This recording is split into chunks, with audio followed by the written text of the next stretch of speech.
Uh, no, I'm nervous now. Don't be nervous. Don't be nervous. All right. I'm Anthony Woods. This is the Your Average Coach podcast. I have right here Mike Cunningham from Gill Athletics. Um, Again, we had a little pre-interview conversation, and I think we are aligned, and we're going to have a great show for you guys today. So I'm not sure um, how Mike got involved in podcasting.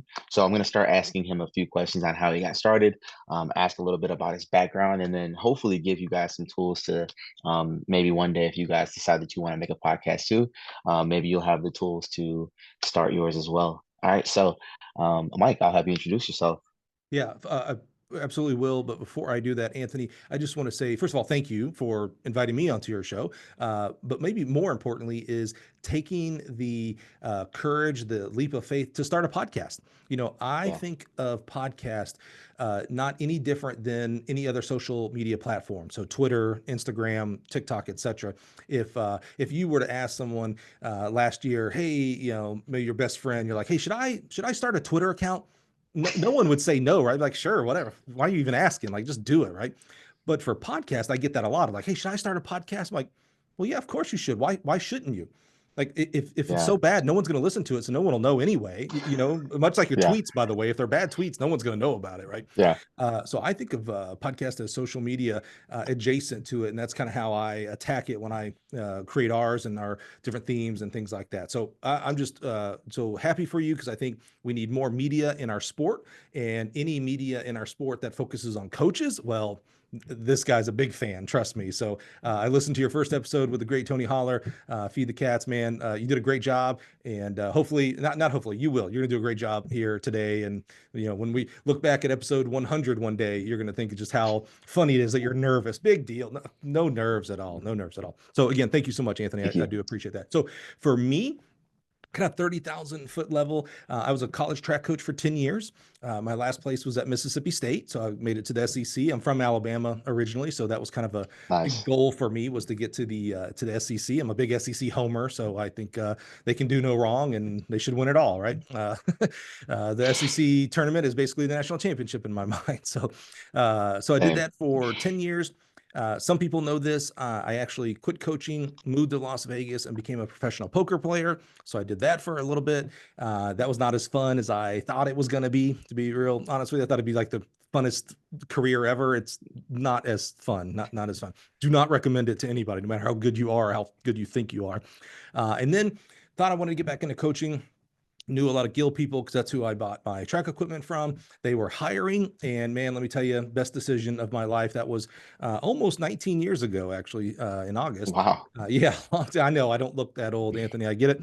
But No, you don't. I got the job here, and 19 years has gone by. I've met my wife, have two beautiful children here in the Champaign County area, and I have been able to grow in responsibility and trust within this company to where I get to do a lot of really, really cool things with big facilities and NCAA championships and social media and podcasts. And that's kind of where I sit today in 2025. That's awesome. So I guess let's start with the coaching aspect then, right? 10 years in the SEC, Mississippi State. You're from Alabama, so you're familiar with the area. How did you get to that point? How did you get to Yeah. Mississippi State? Like, how do we get there? Yeah, we could do a whole podcast just on that. So I'm going to do the 30,000 foot level. So I ran track and played football in high school, and I was pretty good in football. I started my last 2 years. I was really not very good at all in track. We had I've said this many times, so this is not offensive. Well, I've actually not seen him to find out if it's not offensive, but Dennis Anderson was my track coach. Love him to death. Was a shot putter and discus thrower at Troy State University, which ended up becoming my Okay. alma mater, by the way. But he knew nothing about track, about running, I should say. So literally every day, and I'm not talking, this is 4 years of track and field here, Anthony. You're going to die laughing here. Every day, every single day, Monday, Tuesday, Wednesday, Thursday, Friday, we would do our little 2 laps of warm up. We would do our little static stretching. Then we would run the track meet and be done for the day. So exactly how you run a track meet today. Yeah. So we would, the first event we'd do, the 4x8 was the first event for us in Alabama. So the four of us, I was on that team. We'd run the 4x8. The sprinters would go down to the 100-meter start line, or maybe the 4x1. I can't remember what was next. So we'd run the 4x8. They'd all watch us. we'd do the 4x8, and then the 100-meter guys would do their 100, and then maybe the 400 was next, and the 400 would go, and then I don't remember the order, but I literally ran my 4 or 5 events every day. And if you were a 100-meter guy, you did the 100, 200, 4x1. That was it. Our sprinters didn't run the 4x4. And that's what we did I was on the 4x4. So I was on the 4x8. So I started my practice with the 4x8, and I ended every practice with a 4x4 every single day. Every single day. Okay. And and then I started getting a little bit smarter my junior year, and I started looking at those sprinters, and I was like, they don't run nearly as much as I do. I need to figure out. I'm not fast, so I don't know how that's going to work, but I need to figure it out. No one wanted to hurdle, and so I was like, oh, I can figure this out. So I was like, hey, coach, can I try out for the hurdles? Coach was like, sure, go see Coach Pascal after practice. He'll try you out. So now after practice, so I did the 4x8, the 8, the mile, probably the 2 mile, and the 4x4, and then went to go try out for Hurdles. hurdles. Yeah. So he puts 5 hurdles up at 39, puts them at their spacing, which, in today's world, I think, I'm like, oh my God, why would they ever do that to me? But they did.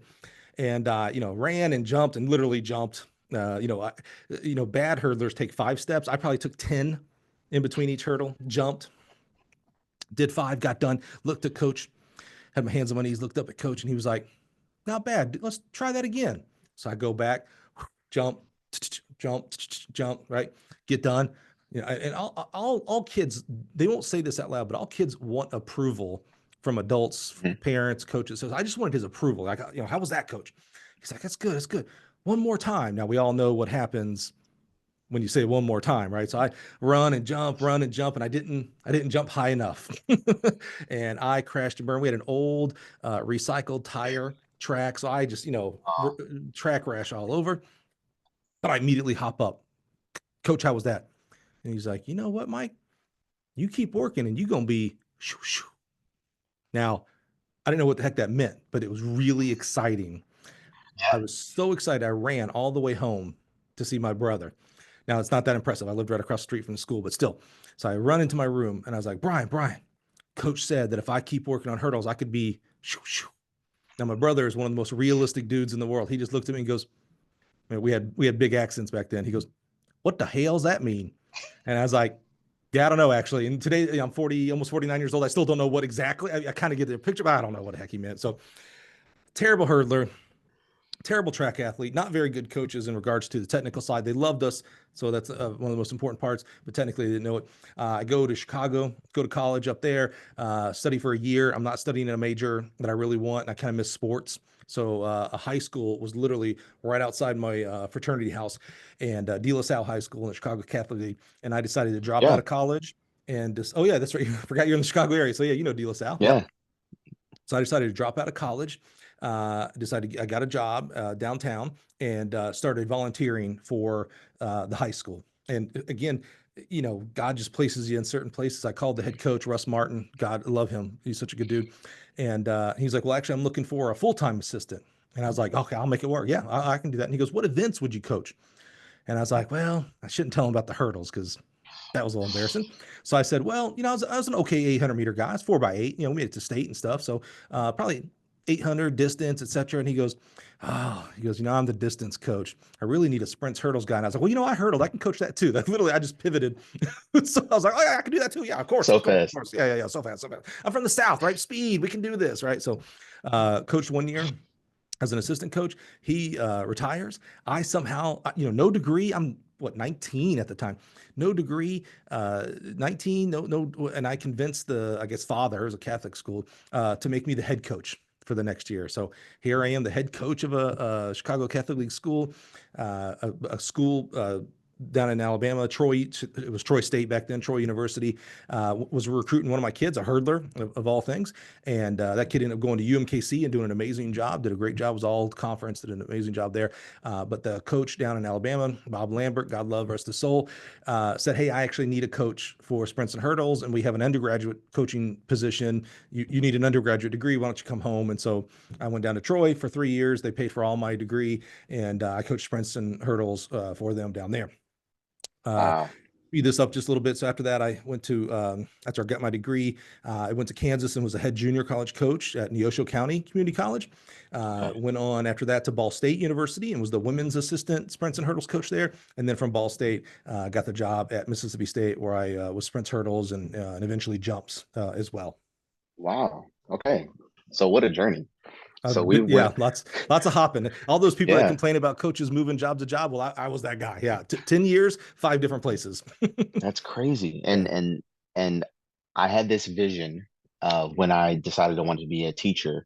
Like, at some point maybe I want to go to college and coach in college. And then I started like really paying attention to college coaching instead of just college sports. And yeah, like that's part of the game. Like you're having to relocate maybe every couple years until you yeah. find a solid spot, and it's rough. Like that is a tough situation, especially like for people that already have families and stuff like that. When you're single and you're younger, it's easy, but as you get older, like that becomes a tough situation. 100%. And I used to teach USAT of level ones around the country.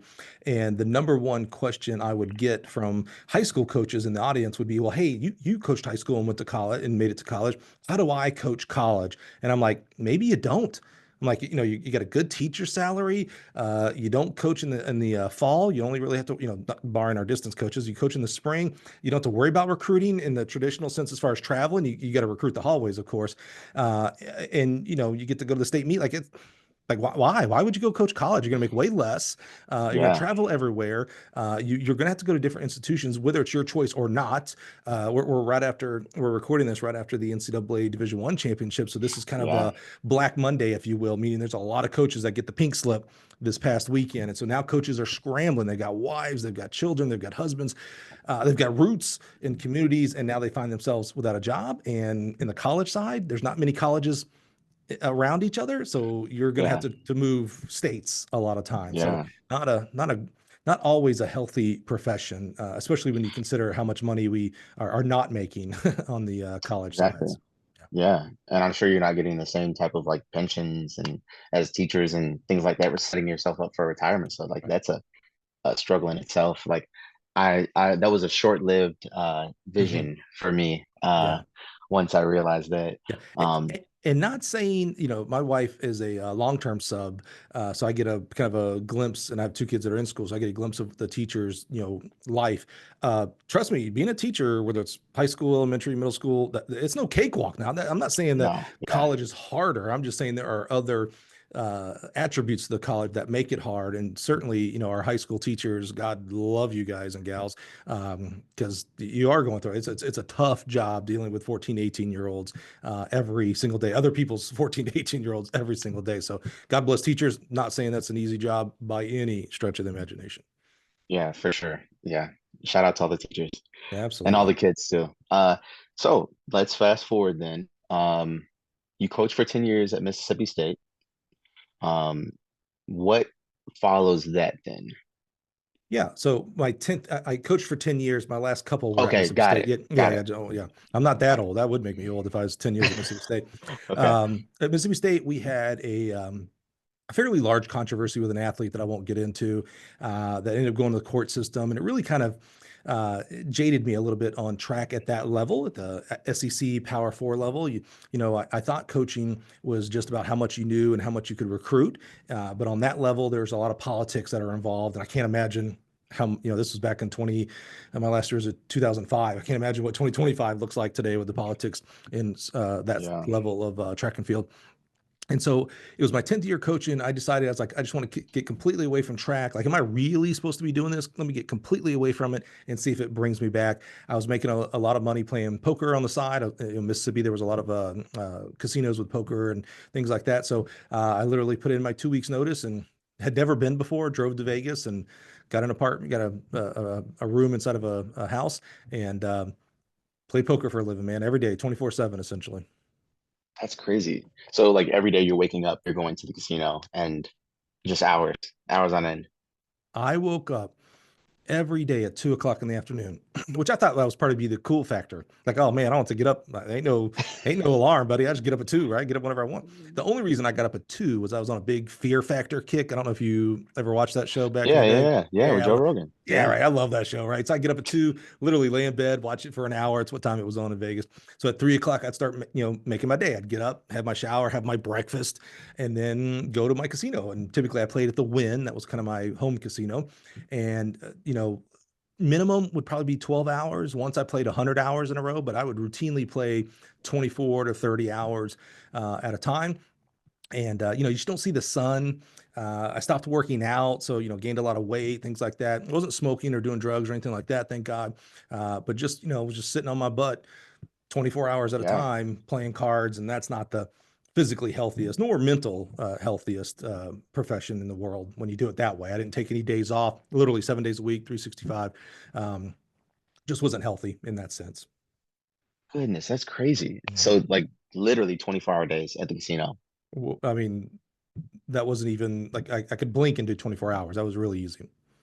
So like how does that work? Like does the casino take like a percentage of the winnings or because you're like their home player? Yeah. At the level I was playing at, most places when you go and play poker, like when you go to Rivers, maybe you go to the Rivers Casino, we all put money in the pot, and then the casino will take $4 or $5 out of each pot. That's how they pay for the dealer, the equipment, the electricity, all that kind of stuff. The level that I got to, they do what's called a time rake. So every time a new dealer comes to sit down, which is every 30 minutes, we pay that dealer 5, 6, $7, and then they don't take anything out of the pot. Got it. Okay. So they're making, let's call it 8 players, $7 a pop. They're making $56 every half hour. So $112 every hour. And, you know, and if his table stays full, they making 112 every hour guaranteed. Yeah. I Because they think don't, I might start dealing on the side. yeah, well, that's not for the dealers now. The dealers almost all work on tips. So think about like your waitress at a Got restaurant. it. So most players, when you win a pot, you'll throw $1 to the dealer, and Got it. so Okay. they're incentivized to get a lot of hands out, right? If they're going to get about $1 every hand, they need to get as many hands in an hour as Yeah. possible. So and then some people, if you win a big pot, maybe tip a little bit more, etc. The worst tippers are actually the professional guys because everything you tip is coming out your pocket. So I was like, yep, I'd win a $10,000 pot. I'm like, here's your dollar, buddy. Sorry, man, I got to pay bills. Yeah. Yeah. So That's a rough game. Holy yeah, cow. Breaking news. This episode is brought to you by our sponsor. That we don't have yet. Be the first. Back to you, Anthony.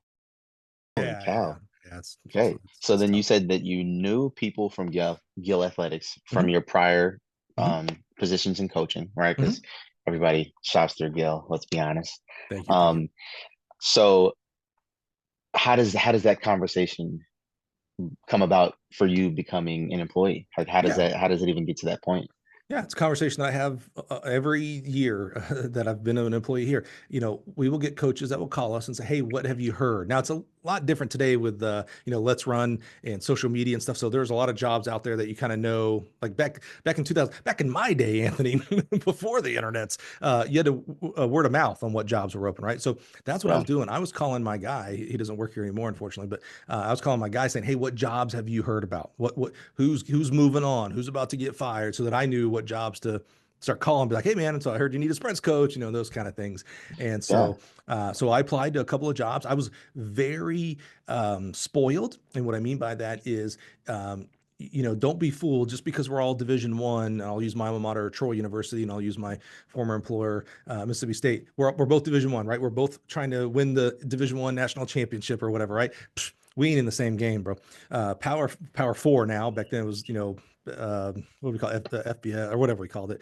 Um, it's not the same playing field.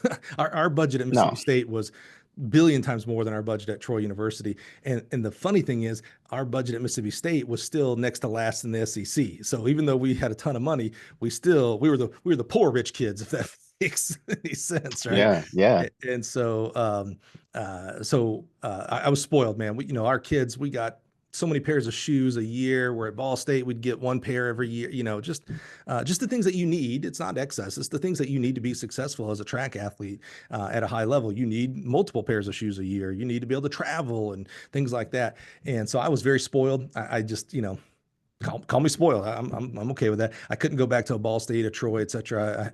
I needed to be at a Power 4, and either the jobs that were open didn't want me, which that's okay, or I didn't want to go to that job. And so as I was talking to my Gill guy, he was like, "Well, you know what? We're hiring." And so we started talking about it more. And I was like, wait a minute. Listen to this, Anthony. It was the craziest thing in the world. I was like, wait a minute. So you're going to pay me more than I ever made coaching. That's pretty cool. I get to go home at 5 o'clock pretty much every day. That's kind of cool. I don't get to that with coaching. Oh, wait. I still get to go to all the big track meets, the NCAA champs and Prefontaine and all that kind of stuff. I'm like, why didn't I do this earlier? What have I been doing? So, Yeah. so they, I interviewed, and thank God I got hired. And man, all my friends became customers. I had a pretty big Rolodex or whatever, right off Yeah. the bat, and away we went, man. 19 years. That's awesome. So what is your exact title at Gill? Yeah. Most people know me as the podcast guy, or just the Gill. A lot of people call me the Gill guy. I think some people think my name is Gill, so which is okay. Gill. That's as long as you call me. I don't care what you call me, just call me. Yeah. So my official title is today is National Business Development Manager. So my role is to go out and find business, right? So through social media, through hosting and emceeing different track clinics, through the podcast, my job is to go out and find who's building new facilities so that we can, put it through our machine, our businesses, our dealers that we have out there, and hopefully earn the business and capture it with Gill Athletics equipment. And so I do that through podcast, social media, track clinic attendance, etc. Awesome. That's Yeah. that's that's super exciting. Like Yeah. to get an opportunity to navigate back in the same waters that you were once a part of, right? That's Yeah. awesome because Yeah. it's clearly something that you enjoy. It's clearly Yeah. something that you're passionate about. So um like I made a tough decision where I took a pay cut to go back into education. Hmm. And it was because I wanted to be happy, Yeah. right? So and like I understand everybody doesn't have the same opportunity, right? Because at the end of the day, we all have bills, we all have things to pay That's for. right. That's right. And yeah, like I'm just super excited that I have the opportunity to um be joyful in something that I Mhm. do, and as well as pay my bills to do it. So Yep. that's super exciting. Yeah, So I love that for you. I wish you made more. I mean, our track coaches and our teachers throughout the country, are just woefully underpaid, and that became my passion. My passion used to be about track and coaching young kids, and it's actually it's a little nuanced now. I don't. I still love our sport and I still love our athletes, but my passion, so like what wakes me up every single day and everything I do through my phone, through this podcast, etc., is the coaches, the men and women who choose to be track coaches. I started realizing I got bummed out a little bit when I first got the job here because about 2 o'clock every day I'd be like, oh, I'm supposed to go outside. It is an office job. I'm in an office most of the time, right? So I'd be like, oh, I'm supposed to go outside and play in the sand pit or whatnot. And I was like, oh man, have I lost my influence on kids? Like, oh, I don't coach kids anymore. Like that's a cool thing to see a young kid become a man or a woman, to be better at their event, to be a better character and morale into society. Like, oh, I don't have that anymore. And then something about probably about 8 years ago, so probably about halfway through my career here, something clicked and I was like, oh, wait a minute. If I positively affect the men and women who choose to be track coaches, I actually affect a lot more kids. Maybe not directly. They may not know who my name is, and that's fine.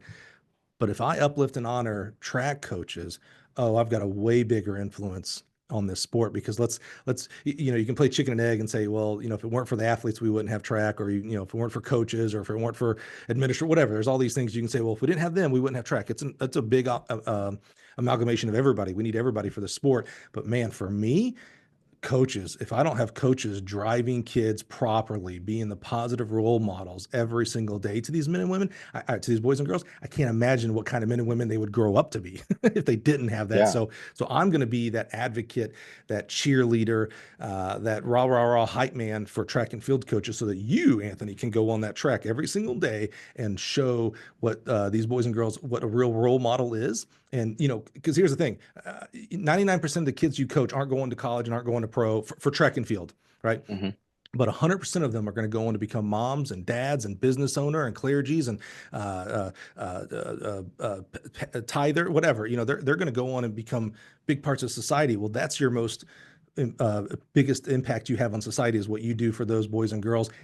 You just utilize long jumping or shot putting or sprinting as the yeah, catalyst for that, but you're really showing them what what real leaders look like in our society. And that's, so if you're willing to do that, well, good. Then I'm willing to be on the side saying, hey man, Anthony, you're awesome. Let me help you out. Let me do this. Let me give you this education. Let me do this. Let me be positive here. Let me do this podcast, whatever, to lift up you, man, so that you can go do that even more. Yeah, and I appreciate that. Like it's funny like how the universe works. Like, I started my coaching Twitter, and I did it because I finally stopped being a dinosaur myself, and realizing that social media is it's an important part in recruiting for these kids now, right? Yeah. And you have kids posting their stats and their highlight tapes and their tagging coaches and stuff like that. And I wanted to be able to do my little part in trying to get some of these kids the opportunities to go on and further their career, Yep. or their passion, Yep. per se, in track and field and in football. And I don't remember when it was, but I remember, I think you had liked the tweet or something like that of mine, and I don't even know how you found it or saw it, but Mm-hmm. I think maybe Coach Crow had retweeted or something like that, Mm-hmm. and I followed you, and that was it. And Mm-hmm. it was like, whatever, I'm just gonna follow anybody who follows me back, as long as Mm-hmm. it's not like a bot account or something like that. And and then fast forward to why I started this podcast. I wanted to start this because I wanted the opportunity to be able to talk to different people. One of my favorite things to do is to learn. Mm-hmm. And I love to learn from word of mouth, right? It's easy to go on Google. But in today's society, it's much harder to have a conversation. Mm-hmm. Obviously, we're not face to face, but this is as face Next to best face as thing. we can be. Mm-hmm. And I posted I'm going to start a podcast, and I put it on Twitter because I knew that if I did that, um, maybe I only have a few followers, but maybe a few of my followers would be like, "Oh, remember when Coach Wood said he was going to start a pod? Like, what happened with that?" Like, Mm-hmm. so I knew it was going to put the onus on me to actually follow through. Mm-hmm. Um, and you were like one of the first people to reach out, and like it was awesome because I was like, no one's even going to really pay attention or see this tweet. Like, I could probably delete it. I could probably delete it before anybody sees. Right. Right. And Right. you reached out and you were like, hey, if you need anything, reach out. Yeah. And then Coach Crow immediately reached out to me. Like he was like, hey, like take advantage of that. Mike Yeah. is a great dude. Reach out. Yeah. And um, doing my first episode with Holler, we've been Yeah. rivals for Dude, years. you started on top, dude. Like, holy, it's all downhill after Holler. I can't believe you went, like, you were like, you know what? Let's just, if I'm going to do this, let's start with a bang, man. I love that Yeah, you had and I know you've had a relationship with him, but I love that you had the kind of the chutzpah to go right after. I'm a lot of people's first guest because I'm an easy guest, meaning, once you do 100 to 200 of these, it's actually hard to get people to come back to your library, to go back to episode 1 and 2 and 3. It's one of my biggest yeah, challenges of a podcast that has 300 amazing men and women on it so far. And I'm like, oh man, guys, Brooks Johnson was like number 30. I know you're on 300, but you've got to go back to 30. And oh, Judd Logan yeah, was number 20. You got to go back, and it's just the nature that people don't. So that's the hardest part. So I'm a lot of people's a good first podcast guest because it's like you get all the kinks out. No one's going to listen to number one for a long time. So you kind of wasted Tony a little bit. That's what I'm kind of really saying here. yeah. The thing is like, I wanted to make uh it more of like a conversation, as Yep. the overarching thing for the pod, right? Love it. But I understand that like, um, there's so much more to Tony than feed the cats, Right. and I'm hoping, and I haven't talked to him yet, but I'm hoping that at some point down the line I can get a part two with him Yeah. where we go 100%. even more in depth. Great Um, idea. but yeah, like I've been his rival for now going on 8 years coaching, and my whole thought process was like, I maybe say hi, I maybe say bye, good luck, things like Hmm. that, but we don't talk much. Like I don't really know much about him besides what I can see on Twitter or whatever. Right. Um, Let me have a conversation with him so that I can actually get some insight. And Yeah. as an educator, or I thought back as a kid, we think of educators and coaches as just these like robots, Hmm. Hmm. where they're not really like human. They're just like Right. these figures, and we see them for a brief moment in our day, and then they Yep. go home and they like plug up and reboot, right? And then Yep. they come back the next day. But these people are real, right? That's Like funny. Yeah. they're just like us, right? They have families, they have hobbies, they have interests, right? Yep. And I wanted to be able to shed light on that because, um, again, I thought back when I was a kid and I was like, I don't know anything about my coaches besides like, Yeah. you know, and I'm obviously you want to have a professional relationship, but it would be interesting to know, like, hey, I used to play the drums when I was a kid too, or Hmm. I Hmm. used to play hockey too, or Right. I used to skateboard, right? And it would be Right. interesting if you saw like one of your old coaches that was like, this hard ass, and he's Yep. like, Mhm. yeah, I actually used to skateboard back in the day. Like Mhm, you'd be like, mhm. holy cow, like what? Right, Like, right. and That so that that was that the that point of it. I think that's super important. First of all, quick aside, I'm kind of a tangent guy, so it's hard to keep me in a sort of. What do you have right here? Oh, it's my wedding ring I had it tattooed on. Same. That's why I saw that and I was Is like, it? wait, yeah. I was like, wait a minute. I knew I liked you, Anthony. All right. Sorry. Back to the thing. That's why I try hard not to say like, hey, I interview coaches or hey, I have coaches on my podcast or whatever, blah, blah. I say the men and women who choose to be coaches, because Yeah, exactly what you're saying is behind Coach Holler is a person, Tony Holler. Behind Coach Woods is a person, Anthony Wood. And that person, no one's a bigger fan of coaches than this guy right here, right? And I still don't think coaching is your number one role. It may be your fourth or fifth. For Anthony, I know for you, just off this couple minutes, I know you're a son. That's a very important role. You seem to be a husband based on the yeah, tattoo, or you need a tattoo removal artist, which I can help with that too. But you're a husband. I don't know if you have any brothers or sisters, but maybe you're a sibling. I yeah, don't know if you have children. You might be a father. Like all these roles, those are way more important than your work time. We forget as much as passionate we have about track and sports and I do it for the kids and all that stuff's important. It's still a job. And we lose sight of that sometimes. That's why we think about that it's okay to take pay cuts in coaching and things. It's like, you need to be making more. You need to be demanding more. But that role of coaching might be your fourth or fifth most important role. So I'm working very hard at, hey, I'm talking to Anthony, not Coach Woods. Coach Woods is yeah, what I see on the track. And hey, coach, how did it go today? Oh, hey, I saw your athlete. Good job, coach. When we're talking, whether it's about equipment or through podcasting or stuff in general, it's like, hey, Anthony, so how are you? How's yeah, the spouse? How's the family? That's to me, that's super important. These are men and women who choose to be coaches because they could have chosen to be a lot of other things. They're smart, smart, yeah, smart people. They could have been doctors, lawyers, business owners, so many things that are in our society may be more important than coaching. But thank God for me, thank God for those kids. They chose to be track coaches, and that's super important. So yeah. I think you're on the right track with that thought process with the podcasting.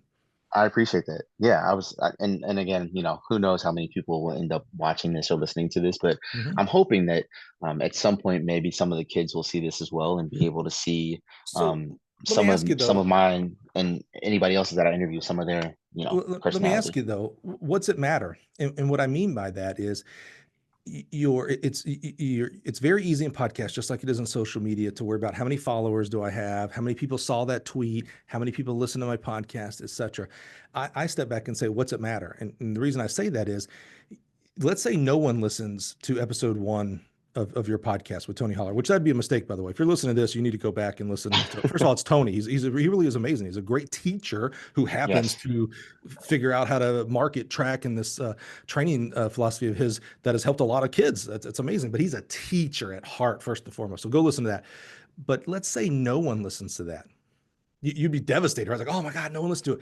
Who cares? Because you got value out of it. You personally, like here's a little bit of the Yeah. selfishness of life, and that selfishness is not necessarily bad, but it's like you got value out of it. So who cares if nobody listens to it? You're going to hopefully receive value out of this episode. So who cares if no one listens? Now, if you keep that mindset and keep doing and try to be better at interviewing and better at guests and things like that, not better guests, but better at guesting, like how do you get your guest and things like that, it'll come. People flock to good things that give them Yeah. value. So as long as you continue to think about how do I give value to people who listen, you'll have plenty of listeners as it builds up.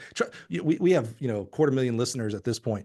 I didn't have 250,000 on day one. I had Yeah. nobody. I started this before anybody did. That's a small caveat. I'm gonna say I did it before anybody was doing it. I know there were some track podcasts out there that were doing it before me, so I'm not saying I was the originator of this whole thing. But then COVID hit, and everybody had a podcast, and I literally was helping everybody. Somebody gave me the nickname the Podfather of track and field podcast because I was helping everybody. I was like, "Oh, you want to start a podcast? Give me a call. Let's talk. I'll get it started."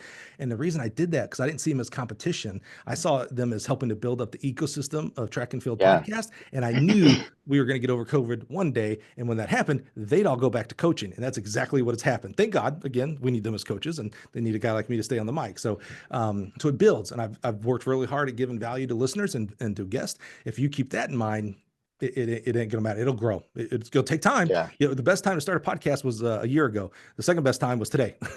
You know what I'm saying? Got it. Yeah. So I actually wanted to ask you. You know, I'm a host at heart, so you know I'm gonna flip questions back to Yeah, you. let's go. Let's go. Why did it take so long? And you know what I mean by that. It's not a Yeah. negative, like, you know, Anthony, you screwed the pooch. You started now. You should have started 5 years ago. I'm just curious. Like, you're a curious person. You're a learner. This idea didn't start yesterday, and you started it yesterday. This idea started some ways back. What was the hesitancy? Life. Yeah, Life. that's fair. It was time. It was just like the time commitment to want to reach out. Well, you know, I won't even excuse it on time. I'll put the onus on me. Fear. Yeah, I was gonna say I'll let you come out with these excuses. That's cool. Yeah, Fear. that's all right. Yeah, Fear. that's Um, now there we're being honest, Anthony. Yes, yeah. Fear. Um, fear of just judgment. yeah, you know, and we all have that little bit of doubt, but it's like it was more of like, I guess, putting yourself out there to be criticized, right? 100%. And you know, maybe um putting yourself in some type of limelight, right? You know, in quotes, limelight, or Sure. putting the spotlight on you, and that's fearful, right? And Absolutely. again, part of the reason why I started it um, was because I decided I'm going to stop being fearful of how people thought. I wanted to do this, just like you said, like who cares if anybody listens? One of my goals in coaching is I want to be one of the best coaches in Illinois. Mhm, And I've been saying this for the last year. I want to be one of the best sprint coaches in the state of Illinois. mhm, The only way I can do that is if I continue to learn. mhm, And this gives me an opportunity to not only shed a light on them, but selfishly, I can mhm. learn, right? Absolutely. And 100%. and I won't have the opportunity to do that if I never go out and reach out to these coaches, or if I never step out my comfort zone, right? Yep, So yeah, absolutely. that was And what you teach, right? You're a teacher there. yeah. This is going to be my first year teaching actually, What are you gonna teach? What do you teach? business education. All right. So you have had students, or you will have students where you will be pushing them to get out of their comfort zone, right? You're like, hey, Exactly. do the presentation, get in front of, I know it's scary, get in front of the class. Once you do it 100 times, it won't be scary anymore. That's what you're going through. You're like, oh man, this is, you know, I'm putting myself out there a little bit. So you just got to do it. You just got to do Yeah. it. Or don't, and then don't reap the benefits. That's the real. Yeah. Have you ever read the book, The Twin Thieves? No, I haven't. All right. You said you coach football too, right? I used to. Yeah, I Okay. just Okay. stopped last year. But you're a football guy, so it's a football story, so Okay. you'll understand it better. Go find it's Twin Thieves, and what it is about, it's about the two thieves of fear of rejection and fear of comparison. The people saying, "Oh, you're not good enough," and things like that. And Hmm. it's around football. You've got to go. It's a very a quick read. Okay. Like literally, when we hang up today, go to your local library, get them to get it. Find it. I think you can get it on Amazon for $15, maybe even that. But it'll really help you around the fear of judgment, fear of rejection, the twin thieves. Those are the two things that steal your joy, steal advancement, steal your curiosity, and you have to be confident in yourself that those two things, they don't have control over you. You have control over it. So Yeah, I'll definitely have to get that. and you're showing that by doing the show and by doing this podcast. So that's perfect. I Yeah. love that. So what Yeah. have you knowing that this is, I think, your second recording, correct? I'm your Yeah. second guy. Yep. So you chose Yep. Tony over me. That's cool. What so I taught up until last summer. I used to teach a junior college up in Chicago, Triton Yeah. Junior College. Yeah. Yeah. Yeah. Yeah. I taught an intro podcasting 101 class for I don't know, Really? 3 years. Yeah. I just have a real passion about helping people literally find their voice through podcasting. And so, we'd have class, and it would be no sports people that wanted to do sports podcasts, but no coaches. It was all just normal Joes and Anthony's and Cindy's and Tina's that just wanted to learn how to start a podcast. So we literally, for 12 weeks, we'd talk about from soup to nuts how to do a podcast. What have you maybe struggled with? What's some things that either you don't know, or you're not confident if you should be buying this mic or whatever? How can I help in regards to those kind of things? Yeah. So that was one of the first things that I didn't realize was the audio, right? You don't Mm. really think about it, even though it's like what you're doing. Sure, sure, sure. Um, Yeah. but I didn't notice until after I had recorded. Mhm. And so when I was editing it, I was like, oh, okay, I have to invest in that. I have to Mhm. invest in a mic. I reached out to you because I was like, hey, I had this one um, app in mind in order to Mhm. record, and then I Mhm. was like, this is not working. And then Right. you gave me some advice on that, and it worked smooth. And I was like, Good. okay, that's awesome, perfect. Good. Good. And then I was like, okay, how do I get this posted? Like, Yeah. how do I do this? I know what sites, but how do I go about this? Right. So I did a little research, and I made my RSS feed through Spotify Yeah. Good. Mhm. and connected it to Apple as well. Mhm. Yep. Um, so that connected automatically. So that was like a saving grace.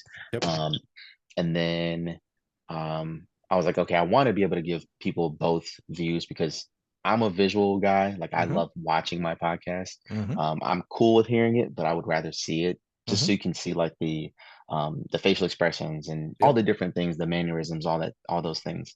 So I was like, okay, how do I edit this video and how Mhm. do I get it on YouTube?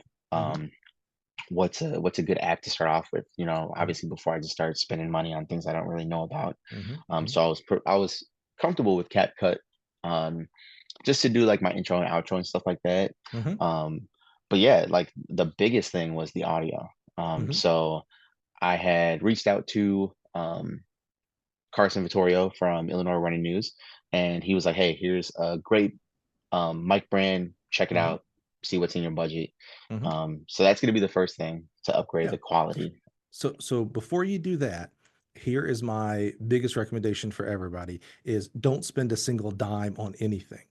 And the reason is this today, as we sit here in June of 2025, this is a hobby for you. Now, if it's the right thing for you and you got to catch some breaks and things like that, this becomes a big deal for you. Like we're talking in 2030 and it's like, man, you know why Gill's the number 2 podcast? Because your average coach podcast is the number 1, right? That's cool. But we don't know that. Most podcasts flame out within 10 episodes. Doesn't make them less important or less valuable. It just means life got in the way. You're going to be coaching and things like that, right? Yeah. So what I would hate, and this is what I would tell all of our students at Triton and anybody who's ever asked me, I would hate for you to sink $100. It's easy to spend $1,000 in this hobby, bro. Like I could do that in a heartbeat. It's easy to spend that money, and then 1 month, 2 months down the line, you're not doing it, and you're looking at your credit card bill, and you're looking at this mic that's sitting in a box, and it's like, what did I do this for? So Yeah. my recommendation is to go with exactly what you have right now. You already had your AirPods, you already had your laptop, things like that. We recorded the first probably 10 to 15 on my cell phone. Literally put the cell phone in between me and the person. This is before COVID, so I was still traveling. Put me and the person in between it and record it. That audio is terrible. If you go back and listen to episode number 1 of ours, you're like, oh my God, how did people listen to this? I was so dumb and naive, Anthony. I didn't know the app. You're using podcast for podcast. Spotify for podcasters. That's what they call it now. They bought the app Anchor, and that's what I was using.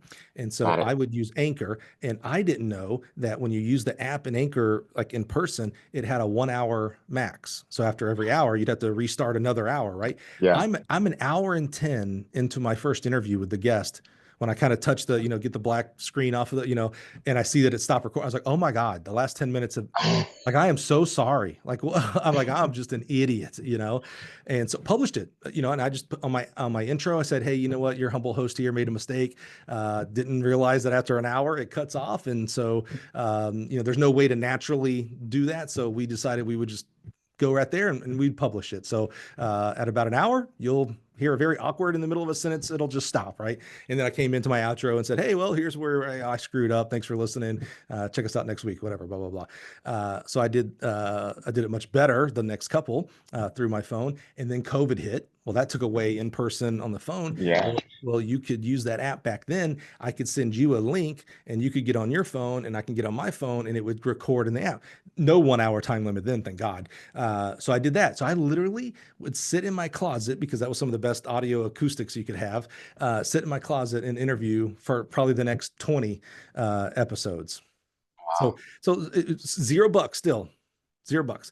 And then I started learning more about Zoom because COVID hit, right? And we started learning more about Zoom. And I was like, oh, wait a minute, I could actually, and you hit the nail on the head. Now I can at least see the person. So when if I ask something and they go, make a scrunchy face, I'm like, okay, I didn't ask that very well, or, or whatever, or they could see me going, oh my God, like, oh, let me break in. That's amazing. Let's talk about that more.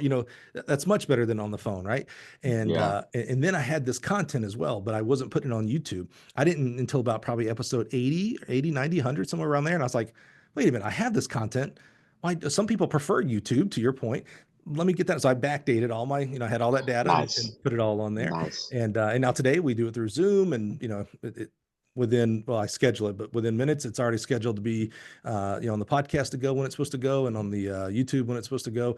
And I use Audacity. I told you about Audacity is a Yeah. free digital editor. I use that, so that's $0. And then as we got back from COVID and gotten here and the podcast was being successful, the company allowed me to use this office that we weren't using to kind of make a recording studio. I bought my first mic, which is not this one. It's actually a different one. My marketing team bought this for me a little while back, and but still very, very minimal money. The office space we had, we bought this shelf from IKEA or something, or Amazon probably. And, these are things we had around the offices. And I bought some, you can't see it in this picture, but I bought some foam and stuff like that. But I mean, I don't know, maybe we're $500 all in at this point. And that took That's us not bad at all. years. That took years to get to. So Yeah. don't run out and spend money. When you're ready to do a mic, go get pretty much any mic is going to be a big improvement for you. But you're still going to have to deal with your guests not having good. You're going to be like what's most guests. Most guests are doing AirPods and or their laptop, so their audio is not going to be that great anyway. But so while it's an audio format, podcasting is. Don't get caught up in trying to get perfect audio. You're not and people have grace. They're like, oh, dude, I know Anthony. He's not in a recording studio. He's I'm definitely not. Business ed and coaching sprinters. Okay, sorry, the audio doesn't sound like it's coming from RCA or whoever. It's like, okay, Yeah, right. doing the best he can. And I listened to your audio with Tony, perfectly fine. I didn't have any issues with it. Not at all. Okay, good. I'm glad you didn't think it was not at all terrible. One of the biggest, I'm gonna say podcasters, but he's just all around business and social media and stuff like that. Is a guy named Gary Vaynerchuk. And Yeah. He wants to buy the Jets. Yeah, exactly. Do you know Gary Vee? That's how I know you know him. Exactly right. He puts out a podcast, and he puts out an episode every day. And a lot of it's recordings of his talks or things like that. And some of his audio is terrible because he's on stage and they didn't get a good recording and things like that. And he still publish it. And I'm like, well, this guy has 20, 30, 40 million followers. If he thinks it's okay, I'll be okay every once in a while publishing something that's not great, it's not perfect, but if you listen, you'll get the value. I'm really about the value, not about the audio quality. So don't fret about those things at all. Yeah. At all. Yeah. And I have realized, or I've heard before, that again, most podcasts do flame out after about 10 episodes. Again, maybe it's a time commitment thing, or many reasons. Yeah. And one of my things with this is I want it to be consistent. Yeah. Like that's key. And that's I wanted to just build some consistency. As long as I can do that, I feel like the attention and viewership and all that stuff will come. But if people see like, oh, he's posting again, like maybe I'll check it out this time. That is the most important thing, is find a schedule that works and then stay with it. So during COVID, because unfortunately there wasn't anything else going on, so I would literally, like, if I scheduled 2 or 3 interviews that week, I would publish them immediately. So like I'd have 3, and we're long form, so we're an hour and 40, hour and 50, sometimes 2 hours on our shows. So I'd pump out 6 hours of content in a week if that's what I recorded, right? But then once we started getting back to our rhythm and actual business was getting done, I was like, oh man, I gotta met these things out. I gotta get a schedule. So now we're every Monday. We're one episode every week, 52 episodes a year. So now it's, if I do 4 in a week, well, that's 4 months worth of it, but it's consistent. Every Monday, okay, a new guest is going to drop on the Gill podcast every Monday. We don't miss Mondays. Every Monday. If Monday's a Christmas day, that one guy gets published on Christmas Day. You can listen to it the next day if you want, but it's going to get published every Monday. So find a schedule that works for you. For a guy like you, here's something I could imagine. You may want to do more. This is going to maybe sound like it's not a lot, because you teach. And your audience is probably going to be mainly teachers and coaches and things like that. You may do your sprints coach. So maybe you do a summer sprint spectacular. And so for the summer, you record however many, depending on your schedule and things like that. And that's season one. See you guys next summer, and you go do your life. You go teach and you coach and Yeah. things like that. Meet more people, so that when next summer comes and here's season two, bam, we're gonna put out as many or whatever your schedule allows for the summer. That way you're not like, next March and you're in the middle of, track season starting and you're teaching and, all this stuff. Yeah. It's like, oh my God, I got to put out another one next Monday or whatever, your schedule. It's like, oh God, where do I find the time? Don't fret about it. Make it a season that works for you. My season is all year because I get paid to do this. Your season might not be that. So, and maybe your fall is a little bit more gentle. So maybe you roll into the fall, but Yeah. take spring off. There's nothing wrong with that. Our listenership actually goes down in the spring. And that's because most of my listeners are track coaches. Well, what are they doing on the coaching. weekends? Yeah, they're coaching. Exactly Yeah. right. Yeah. They're not listening to podcasts. They're coaching. So, so we actually do better late summer and through the fall, and then dipped a little bit during track season. That makes sense. Yeah.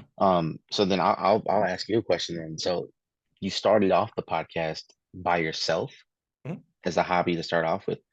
Oh, How did Gill get involved? Yeah. Good question. Okay. So I was a podcast listener. I don't like to admit this today, but back then I was a big Joe Rogan fan. Fear factor, right? But what I liked about Joe was I liked that it was long form. So it wasn't a 20-minute, which most people are going to be doing, roughly 20 minutes, and that makes a lot of sense. But you don't get very deep with a person. So I liked that, he would have 2, 4, 6 hour podcast and go really deep. And I was like, man, I know that person better now because the veneer went off, and that, you can't be interviewed for 4 hours and still fake yourself. You break down and just become yourself at that point, right? So I knew I liked long form. And so I knew there was something for Gill, but I didn't know how to podcast. I knew how to listen to podcasts, but I didn't know how to podcast. So I didn't feel like I could just come to my boss and be like, hey man, we should start a podcast. And be like, cool, how do you do that? I'm like, I don't know. So I was like, all right, I'll figure it out. So the origins actually I started a Facebook group for track coaches called Beyond the Track.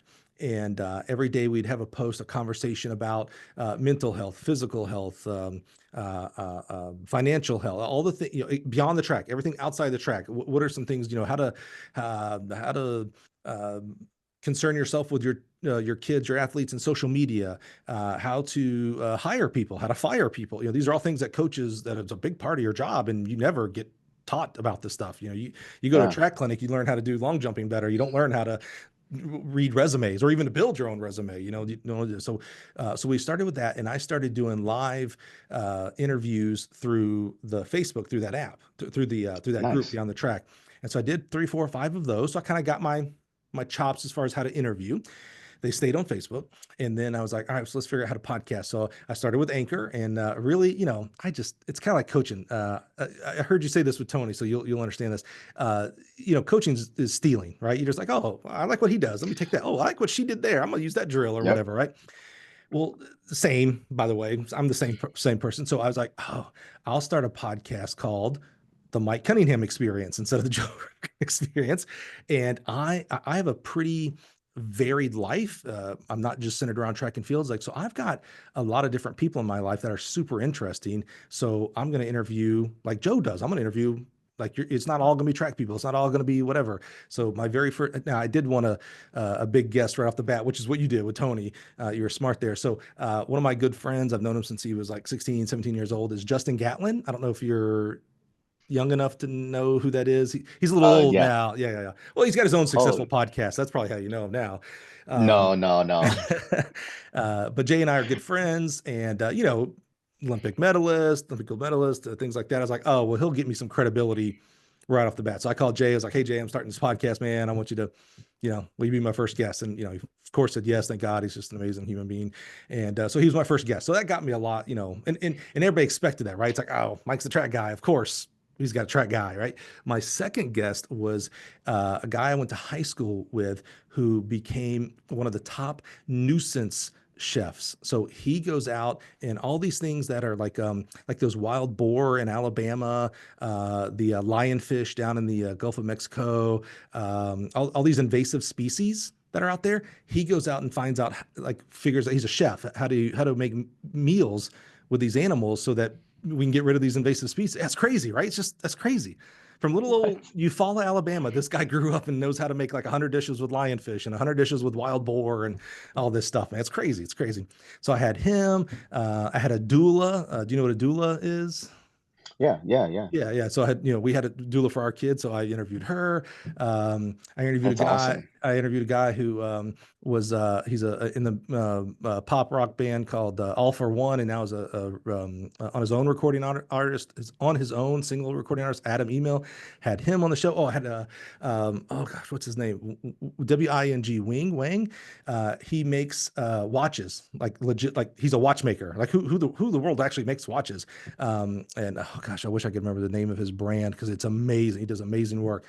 So I interviewed him on how do you become a watchmaker? Why are they so expensive? You learn so much about watchmaking, and I can't remember some of the other guests, but had 10. I did a 10 episode run of just, one day you're listening to a gold medalist, the next day you're listening to a guy who knows how to cook fish you've never heard of, all these kind of things, right? But I learned how to, okay, record, package it, publish it, Yeah. schedule it. So I learned, okay, I know the mechanism now. And so, much like most of my career here at Gill, I actually just started, once I was ready, I just started the Gill podcast without telling anybody. I just, it was a little nerve wracking. Maybe you had this with Tony, maybe not. Maybe you're a little bit more braver than me. It was a little nerve wracking. I was like, so no one's doing this. How do I just go up to a coach? Because, I'm usually going to a coach and talking about what issues they have on the track, and maybe we can solve them with the equipment that we make. But it's like, hey, I want to interview. Oh, and by the way, I want to do it for like an hour plus, you know? So I was in the state of Washington, and was at Evergreen State University, which is a very cool NAIA school out there.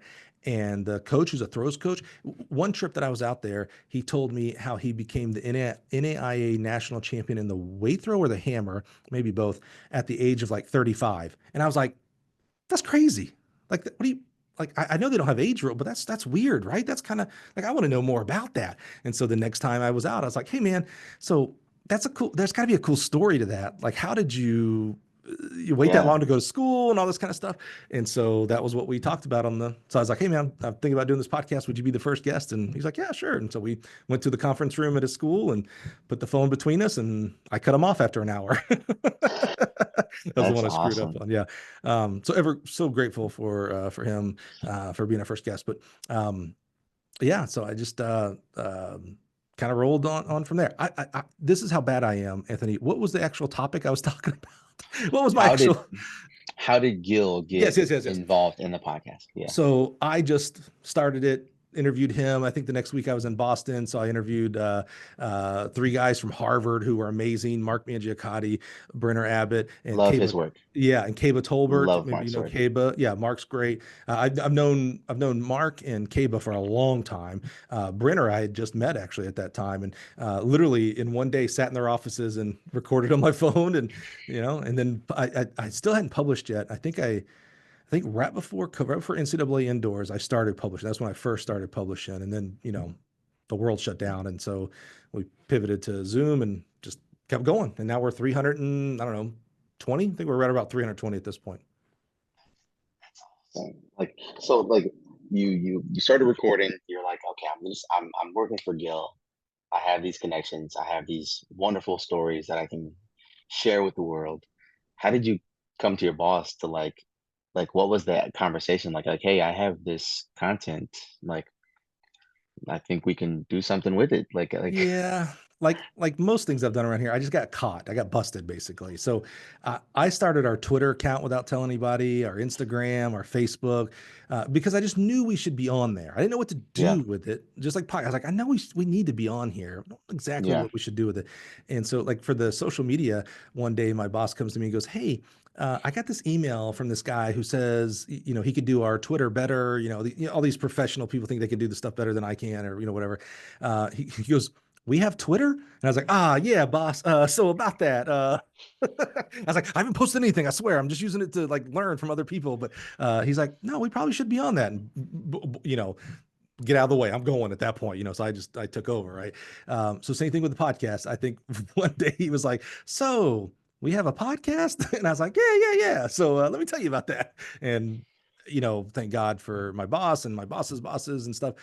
They just, they know they know a good idea when they see it, and they know how to put gas on a fire. And so, that's what I used to do all this stuff from my office, and they're like, no, what support do you need to like make it legit? And I was like, okay, well, probably $300 for a mic and headphones and things like that. A room would be nice. And man, it was like a blank check. I could have, if I wanted to, they'd let me spend thousands if I wanted to, but I didn't need to spend thousands. So, so they That's blessed it. awesome. They blessed it, man. And they blessed it today. They're always, they've been on the show. Our CEO was a 5-time All-American pole vaulter for Baylor University. He's been on the show. We've had a lot of teammates. Tim Glover, our sales manager, was a 2-time Division I javelin national champion. He's been on the show. We've had lots of teammates and former teammates on the show, and of course, lots of coaches.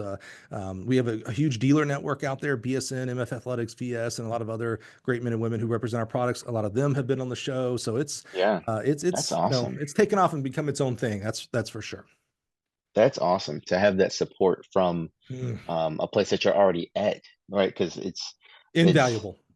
yeah, like it's again, it's that fear factor, no pun intended, but it's that fear factor that sets in, 100%. like you're banking on these people like Hmm. believing in it, Hmm. and then that's I got to be had invaluable. I might be just dumb enough that I didn't have a lot of fear of people like either making fun of or judging me based on as being the host, but I did and kind of still do have a little bit of inferiority complex with some of my guests that I ask because I was a coach. So like one of the first people that was like, oh man, I can't ask this guy was Mouse Holloway, head coach of the University of Florida, right? So Mouse, when I coached, was kind of a mentor of mine. Like I used to always go to questions with him, and Mm, he'd always be so great at answering. And then I started coaching at Mississippi State, so now I was a competitor of his. We recruited against each yeah, other and things like that. And so, early in the journey, I was like, man, he has such an amazing story. Of course, I want to find out why is his nickname Mouse, and all these things. And I remember he agreed, and we got on the Zoom, our pre-interview. And one of my questions that I used to ask is, hey, is there anything you want to make sure we promote? So whether it's a charity you guys do or a book, whatever, things like that. And he goes, no, I don't do that. I don't do this stuff for that. He goes, a friend asked me to be on a show, on a podcast. And so here I am. And it took me like a second. I was like, I'm that friend. I thought he was talking about like someone else. I was like, well, no one else asked him. I asked. I was like, oh, I was like, Mouse, that means like, oh my God, like that means so much to me.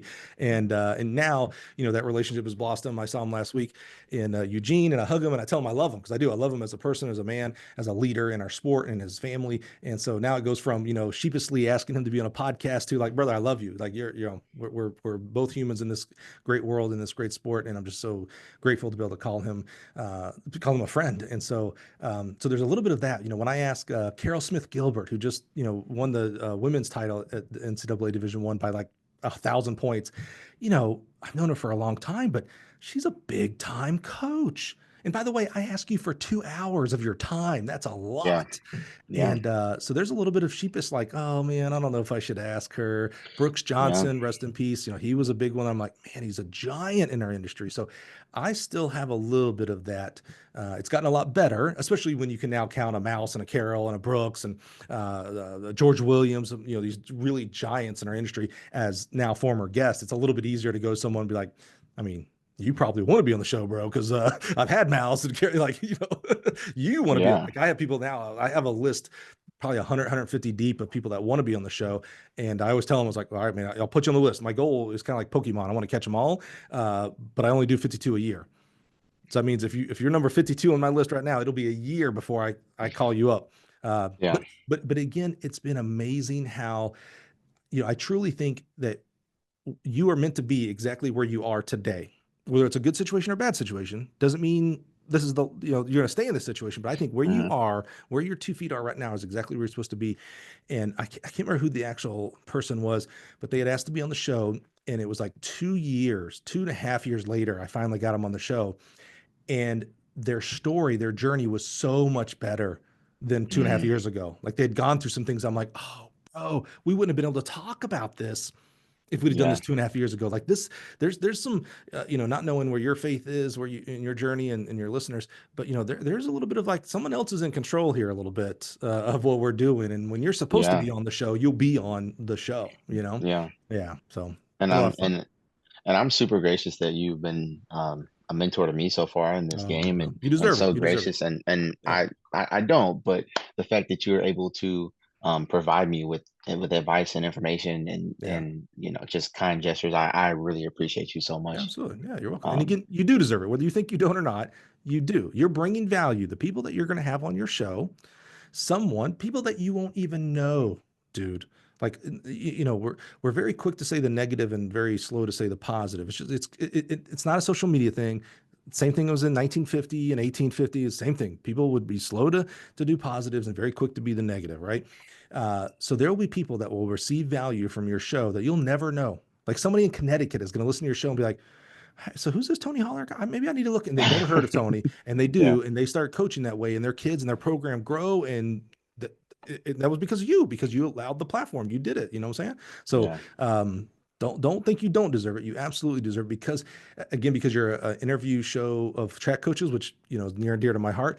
You're giving value into the world, and man, nothing ever can come bad from that. Honestly. yeah. Seriously, I'm seriously, hoping. I'm seriously, hoping. seriously. Who's like who and you may say, hey, I don't want to say it on the air, and that's cool too. Like who's like your dream? Like, oh man, Mike, who would be amazing, but I don't know him, I don't know them, I don't know how to get to them. Is there anybody you're like when you first were doing this? Tony was one of the first people in your mind, obviously. Was there Yeah, anybody else that was like, oh man, it'd be so cool to have Max Siegel, the head of USATF, or I don't know. Was there anybody that you? yeah. I don't. Tony was the first because I know that he's Sure. polarizing, but we again we Sure. have that rivalry, and I just like Yeah. there's just like this little Yeah. oh, right. I like I Yeah. can't stand this Yeah. guy. But then you get to know him and it's like, oh, this is actually a really good guy. Um, I her name I'm drawing a blank, Sure. but you know who I just saw recently? I don't have like this super big person in mind, right? Because Mm-hmm. I'm just starting out, right? And Mm-hmm. I'm trying to be modest, but um the athletic director for USC, it's a woman and I Mm. can't think of her name right now. And she's fairly new, if I remember correctly. I would love to interview her, Yeah. um, because I don't know how many women are in positions like that. And she's Right. coming off of a national championship, right? Yep. Like Yep. that's got to be Yep. humongous for your school. I would love to interview her. She's the All right. first person. Here's the roadmap to making that happen. So I don't know her, so there's no shortcut. Sometimes when I know people, I'm like, oh, I'll put go do it, introduce you to. But no, I don't know her. I did meet when Carol was the head coach at USC, the head coach, I'm sorry, the AD of USC. Then Carol was walking me around campus, and the AD walks by and she's like, oh, come here, let me introduce you to Mike. It's Lynn Swan, Pittsburgh Steeler, great Yeah, yeah. receiver. Yeah, he was the AD, and I was like, hi, Mr. Swan. I was like, this is awesome. Yeah, that What was cool. the? Yeah. All right, but here's the roadmap. Here for anybody who wants to this is kind of a networking, not hack, but really roadmap. So if there's someone big you want, so like when I would teach the class, I'd say, if you want to interview the president of the United States, well, you don't go straight to the president. You're brand new. No one knows you. You don't have listeners. You don't have any street cred, if you will, right? Hmm. So you just work up to it, right? So if you're like, man, I want to fast track this, I want to get to the AD at USC. The first thing you would do is you go look at USC's track coach staff, and you find the lowest person on that staff, the volunteer assistant coach, the second throws coach, the assistant to the assistant throws coach. You Yeah. find that person, you get them on the show, and that person has a good experience, and then you go to the full-time assistant, and that person has a good assistant, good experience, and maybe says, hey, let me introduce you to Carl, my sprint coach, and you interview Carl Goodman on your show, great guy. And then you go, well, hey, Carl, if this is pretty good, would you put in a good word with Q with me? And you get Quincy, who's an amazing guy. You get him on the show. And then as you do your post interview with Quincy, you're like, man, I've had, your coaches, yada, yada, yada on the show, man. I'm almost like a USC podcast at this point, dude. And you giggle and laugh and all that kind of stuff. And you're like, hey, man, so I was looking at your AD. She seems pretty cool, man. Like maybe she likes track. I don't know anything about her. Maybe she likes track, things like that. What would be your best recommendation to get her on the show. And either Yeah. he'll fast track and be like, oh yeah, let me put an email, or it is USC's AD. I imagine that role is a little bit high. Yeah. Yeah. Hey, start with her lieutenant, start with her first deputy or whatever. And you do the same thing through the administration. If you want to go all the way, I mean, that's going to take you a while to get to that one. So I'm But if putting that's it in the worth it, it's worth it. universe. Yeah. I'm putting it in the universe. There's a coach. I had no idea that he actually switched schools. He was at Nebraska, Mm. Coach Emmanuel, Oh, and Brenton. Yeah. Brenton Emmanuel, and he has roots to Plainfield, Yeah. where I'm from. Yeah. Yeah. And we've been following each other for quite some time because we sent a Yep. kid there a few Yep. years ago. Yep. And I was going to reach out to him first. So So you don't know Brenton? I don't know him personally, but When we know mutual people. when we get done, email me, and you could literally just put in the subject line Brenton. I'll introduce you. I was just talking to Brenton at I don't think I actually got to connect with him in Eugene, but at NCAA West in College Station, had a very long personal conversation with Brenton. He used to be the head coach at Eastern Illinois, down the road and stuff. Yeah. But he is an amazing human being. Him and his wife and his kids, just God love him. Had a great conversation with him. Email me. I'll introduce you to Brenton and tell him, hey man, I just got off this interview with this Anthony guy. He did a great job. Was very comfortable, very safe. Would you consider, doing his podcast for me as a favor for me? We'll get him on easily. Done. That's awesome. If he's a podcast guy, he may be like, Yeah. he may be Yeah. like, oh, bro, I don't do Again, those kind of things. But he's but if he yeah. does, we'll make the introduction and we'll make it happen, bro. He's a great dude. Such a good. Thank He you so deserves much. to be on the show because his story is really fascinating. I mean, he's just a great dude.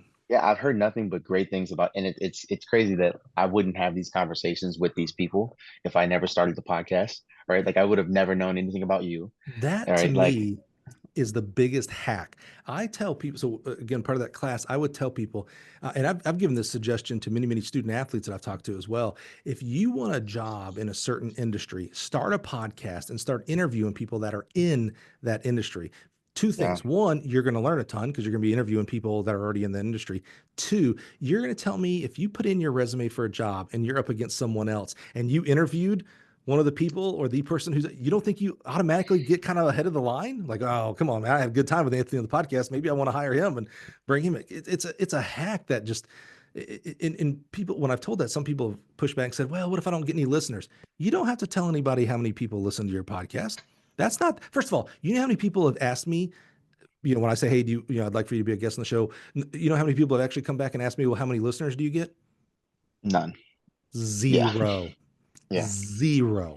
Zero. Not one, not two, zero. It's no one's business how many people listen to the podcast. I don't care if no one listens to the podcast because when I'm interviewing, I care about that person right there. That's all I care. You're on the show? Cool, because that's what I'm after. I'm after uplifting and honoring you. And if anybody decides to listen, God bless you. Appreciate you listening. If not, God bless you. You'll never know about it anyway, so it don't matter. Yeah. But yeah, And absolutely. that's what it's about. Yeah. If you want to be the best sprint coach in Illinois, I would keep that angle and I would go out and interview every sprint coach. I would be, I'm going to say this as if you are a year in, you get all grace that you're a day in, basically. I would, after each NCAA championship, and I'm talking about each, D3, D2, not just D1, NAIA championship, JUCO championship, I would be calling up or emailing the sprint coaches at each of those schools. Hey man, you just won the national title. I'd love to have you on I'm a sprint podcaster. I'd love to have you on there and just talk about your journey and, maybe talk about the year, how'd your sprinters contribute to your team championship. I'd be getting every one of those guys and gals on your show and pick their brains. And like Yeah. you can go X's and O's, like, here's what I do with my sprinters. Oh, you do that a little different. Why do you do that? Well, what kind of sprinters are you getting? Oh, okay. I see why you do that. And just, I mean, literally like, block out the cameras, block out the recording button, and just have a conversation with these men and women who are Yeah. coaching their tails off out there. I mean, go look at the sprints marks, dude. It's bonkers out there what's going on.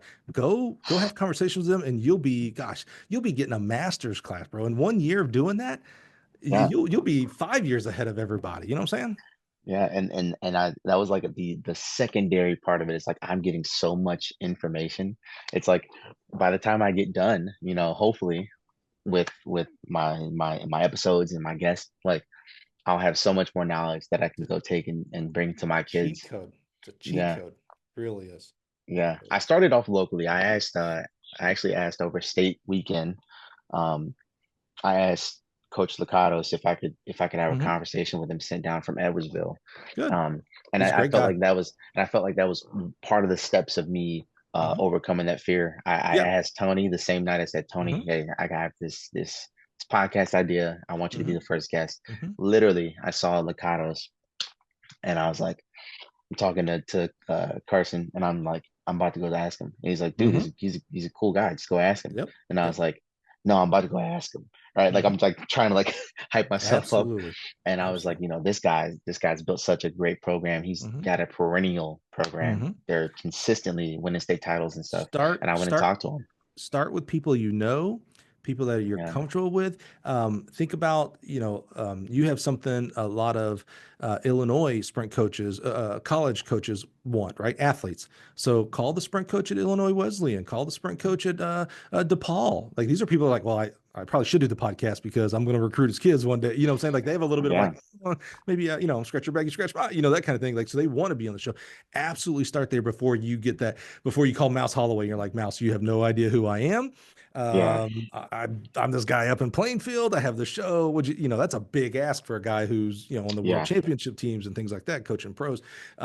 Build out that library of 20, 30, 40, 50 people that it's very comfortable for you. Cause that'll also help you be a better interviewer as well. Like listen Yeah. to how you ask questions. If you find other people's podcasts that are interview style interesting, listen to them differently, not just, they ask a question, listening to what the person says. Go back and listen to how they ask questions, how they structure their questions, how they interrupt them when they don't interrupt. Like listen to them, and you'll just continue to evolve your style, and you'll get better and better. And you'll create your own. There's no one style, but you'll create your own that puts the guest at ease to really give you truth, not just okay. I know what he really wants me to say, so I'll say it this way. You want them to be unfiltered. That's where you get the real Exactly. nuggets of information out there. So. Yeah.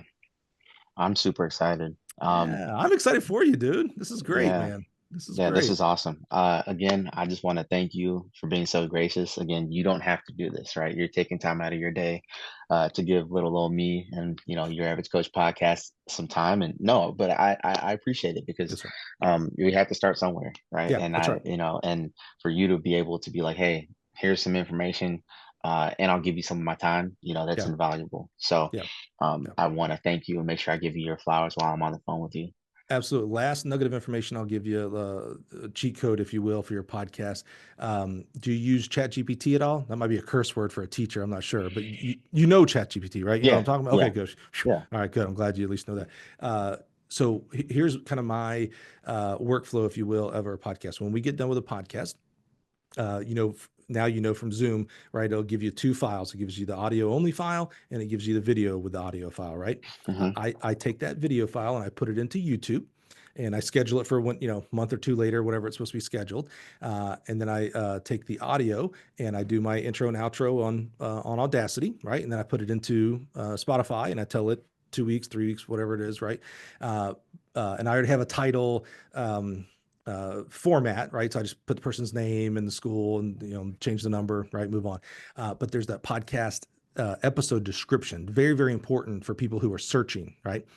The next day on YouTube, go into that video and edit. Just hit edit. Go into the behind the scenes, and there's a little button on the bottom right that says transcript. You click on that, it'll have already taken all your words from both people into text form. Copy all that over into ChatGPT and say, hey, here's my transcript when I did my interview with Tony Holler from, retired now from Plainfield South or whatever. I'm not sure what school he was at. Can you give me a really good podcast episode description? And then you can tell it, I always tell it to add emojis and use bullet format because that's what I prefer. And then you control paste the whole transcript in, hit enter, and within 20 seconds, you've got a killer podcast episode description. It's amazing, bro. I tell you, sometimes people are like, oh, it's a lot of work. And I'm like, boy, I don't want to tell you how easy this is. It's not hard. Yeah, The hardest part is this right here, spending an hour or 2 hours with yeah, someone and really getting the gold out. But after that, man, it's easy peasy stuff. And the Audacity is simple. It's 20 seconds and I'm done. ChatGPT, it's 20 seconds and I'm done. Because here's my biggest fear for you, Anthony. I love what you titled the podcast, Your Average Coach podcast. And I know why and how you spelt it. But that is going to be almost not searchable. Yes. You know what? Yeah, No that one's going makes to sense now. search you are. They're going to search Yeah. YOUR, right? So Yeah. you're gonna have to really live on your podcast description of track and field, like all the keywords, right? Excuse me, track and field, interview, coaches, Illinois, sprints, jump. You're going to need to pack that in there. So when someone searches sprint coaches podcast, oh, yours will pop up because it has sprint coaches. Oh, and it's podcast, that kind of thing. You're Got going to it. struggle a little bit with your title, the Got it. way you titled today. Yeah. And that makes sense. Again, we get lucky because if you're going to search for something that we did, you're going to search for Gill Athletics, right? And so that's in all the stuff. So it's the author and everything. So it pops up automatically. When you're doing a more stylized, like you're doing it, you got to be a little careful with what you actually title it. You may one day change your title to Your Average Podcast, Your Average Coach, all spelt out. that will help you get discovered more, to be honest with you. So I like that. I mean, let me see if nobody has the tag already. Oh, it doesn't matter. There's no copyrights on podcasts. I could go out. Well, I wouldn't do this because of who he is and how much money he has. But I could go out right now and start a podcast called the Joe Rogan Experience, and they couldn't do anything. I can't steal his artwork, but you can't on the podcast world. You can't. He could defend it, and he would be able to defend it. But if there's somebody else that already has Your Average Coach podcast, they ain't big enough to be able to do anything. A lawyer would laugh at him, and be like, "Whatever, dude, get out of here. You got 10 listeners. Get out of here. Let that guy get his 10 listeners. Move on." What I'm saying? Right. There's nothing there, but you can't steal artwork. And if you need help with artwork and stuff, again, ChatGPT, bro. I've used ChatGPT for a lot of thumbnails and things like that. For sure. Awesome. All my YouTube thumbnails are ChatGPT created. Really? Yeah. I just tell it. Yeah. I was like, "Hey man, I need a YouTube thumbnail. Here's the size." I'll tell it stuff like there's a cool one coming up soon with Arkansas State's head coach, Dr. Jim Pascal, and he's a chemistry teacher. And so I said, which is kind of like Tony actually. I was like, use the Arkansas State colors, red and things like that. This guy used to be a chemistry teacher, so kind of use that as the background. And then I was like, and use this photo. There was a cool photo of him standing like that, and it all molded. I was like, oh man, that's pretty cool. Like I could never have done that, man. ChatGPT. That's crazy. 20 seconds. Like, here you go, bud. And I'm like, thank you. Yeah. That's crazy. Yeah. I'm gonna have to add that to my repertoire. Yeah. Practice and play around with that. Otherwise, the biggest advice I can give you, dude, is keep going. Be consistent. Be yourself. Don't try to, here's what I think they think I should be as a podcast host or what, dude. Be yourself. That's going to make for better conversations. Just like this one, you did a great job here with this conversation with me. We don't know each other. We didn't know each other, and so those are the harder ones when you don't know anything about the person, I think. So I thought you did a great job. So keep being yourself, and man, if you keep doing this and be consistent, a lot of breaks are going to go your way, and you're going to have a lot of listeners. You're going to be a lot of great guests, and you're going to be at the end of the day more enriched because of it. For sure. I appreciate you so much. Thank you for being on the Your Average Coach podcast. Thank you, Anthony. Appreciate you having me here today. Thank you. Awesome. Cool.